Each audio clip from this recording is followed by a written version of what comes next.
Monsieur de La Fontaine, vous avez bien écrit sur la nature humaine, mais n'avez pas tout dit.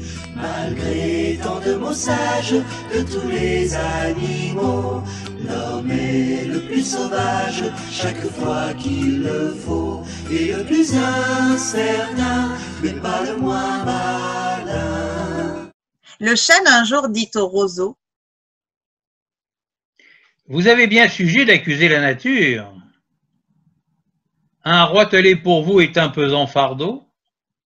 Le moindre vent qui, d'aventure, fait rider la face de l'eau, vous oblige à baisser la tête. Cependant que mon front, au Caucase pareil, non content d'arrêter les rayons du soleil, brave l'effort de la tempête. Tout vous est aquilon, tout me semble zéphyr. Encore, si vous n'étiez à l'abri du feuillage dont je couvre le voisinage, vous n'auriez pas tant à souffrir, je vous défendrais de l'orage.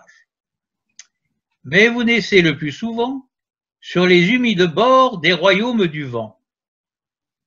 La nature envers vous me semble bien injuste. Votre compassion, lui répondit l'arbuste, part d'amour naturel. Mais quittez ce souci.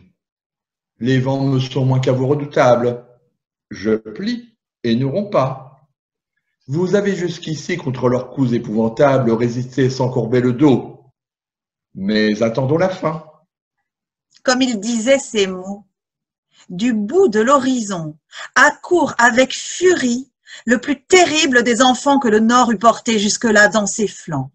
L'arbre tient bon, le roseau plie, le vent redouble ses efforts et fait si bien qu'il déracine celui de qui la tête au ciel était voisine et dont les pieds touchaient à l'empire des morts.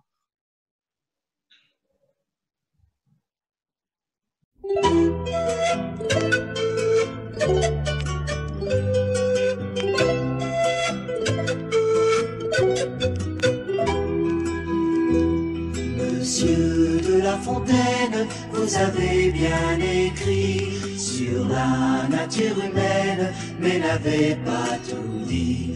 Malgré tant de mots sages de tous les animaux, l'homme est le plus sauvage chaque fois qu'il le faut, et le plus incertain, mais pas le moins malin.